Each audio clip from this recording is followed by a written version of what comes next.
Welcome to Grand Prix, your go-to channel for the fastest updates in Formula One.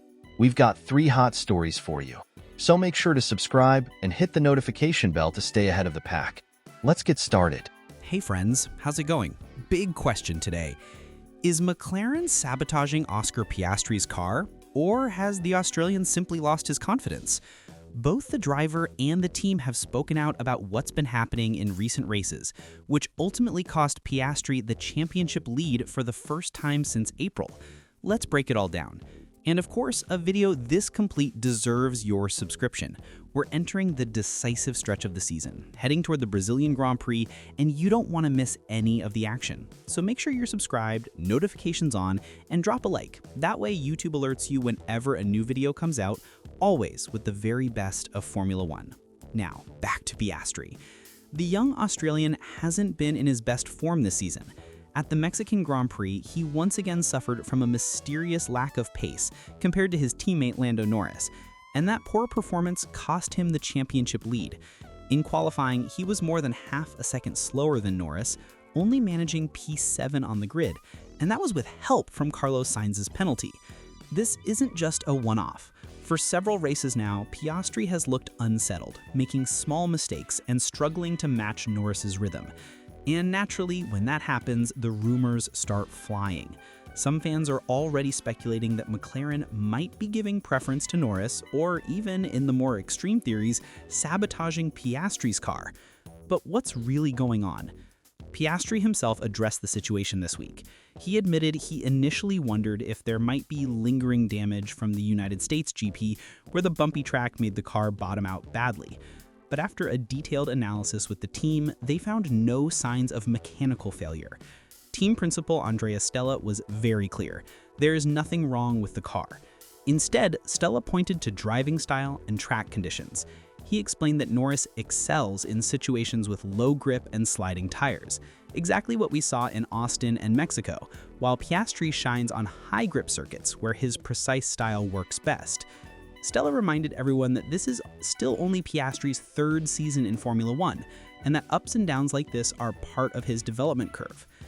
During practice sessions, engineer Tom Stollard noticed that Norris was gaining significant time in the heavy braking zones, especially at turns 1 and 12. Piastri tried to adapt, braking later and stretching his deceleration to match Norris's approach, but that adjustment cost him speed in other areas, particularly the fast-flowing sections and the stadium sector. In other words, the gap wasn't about equipment, but about adapting to conditions. Piastri reinforced this message in his own words. He admitted in the last 2 races he hasn't been able to use his natural style of driving. Instead, he's been forced to tweak things, which left him less comfortable behind the wheel. But he was adamant. He hasn't lost confidence or ability. It's just a matter of adjustment, and he believes that analyzing these experiences will make him stronger for the upcoming rounds. He also pushed back firmly on the idea that McLaren has been favoring Norris.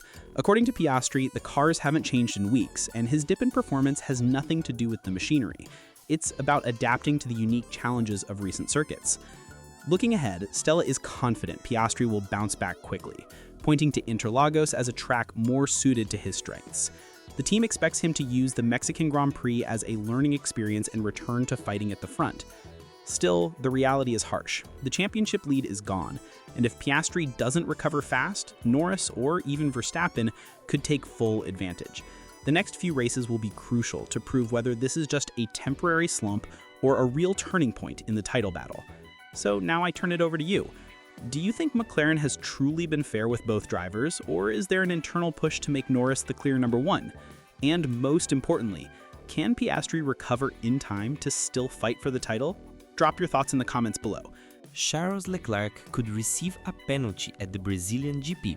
Find out all the details here on GP em Casa Plus. First of all, just subscribe here to the channel so you don't miss absolutely any detail about this important week of our home GP here in Brazil. And if you like this video, leave a like so that more people have access to it and can also prepare for this special week. Well, Charles Leclerc got a good result in the last race, finishing in 2nd place, right behind Lando Norris, managing to hold off Max Verstappen at the end of the race thanks to a virtual safety car. And now, looking ahead to the Brazilian GP, a problem arises for Leclerc.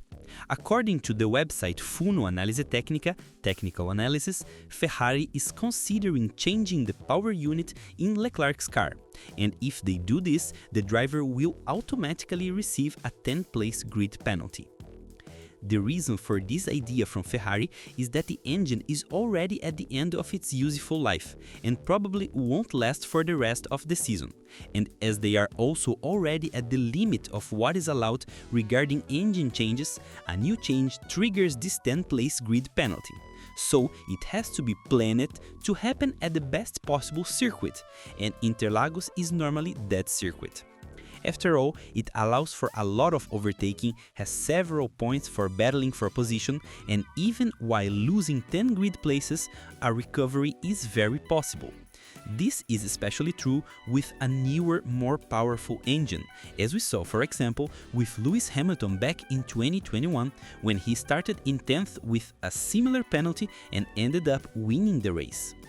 Ferrari is still analyzing if it will really use the Brazilian GP for this, but it is likely since the next race, the Las Vegas GP, is very difficult for overtaking and therefore wouldn't be the right place for this.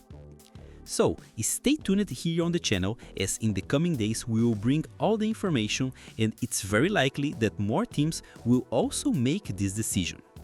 Tell me in the comments what your expectations are for the Brazilian GP and if you think Ferrari is doing the right thing by making this decision to change Charles Leclerc's engine. What's up, my friends? We are in a race week with our home GP here in Brazil, the São Paulo Grand Prix. And of course, here at GP in Casa, we're bringing you the main points to watch for this race. After all, there is a lot happening in this championship that we need to keep an eye on. But first of all, just subscribe and turn on notifications here on the channel so you don't miss any details about this special week. And if you like this video, leave a like and show your support for our work here on the channel. Well, heading into this São Paulo GP week, the championship is in one of its most tense moments of the season. After all, we just had a change in the lead of the Drivers' Championship, and only 36 points separate the three main title contenders: Lando Norris, the leader, Oscar Piastri in second, and Max Verstappen, who is trying to make up ground in third. And with few races left, the pressure is mounting from all sides. And Interlagos, which almost always delivers chaotic races, could change everything once again. The main story this week involves the Mclaren duo. As I said, Lando Norris has returned to the championship lead after his victory in Mexico, but his advantage over Oscar Piastri is just 1 point. Norris started the year dominating, leading the first 4 races, but then he ended up losing ground to Piastri, who took the championship lead at the Saudi Arabian GP and held it for 15 consecutive rounds. But from the Dutch GP onwards, it seems everything changed. Norris, being much more consistent, finished every following race ahead of Piastri and turned the fight in his favor. This has created a new dynamic within the team. Now, Norris isn't the one who's chasing anymore. Now, he's the one who has to withstand the pressure. And on the other side, Piastri is going through a very complicated moment.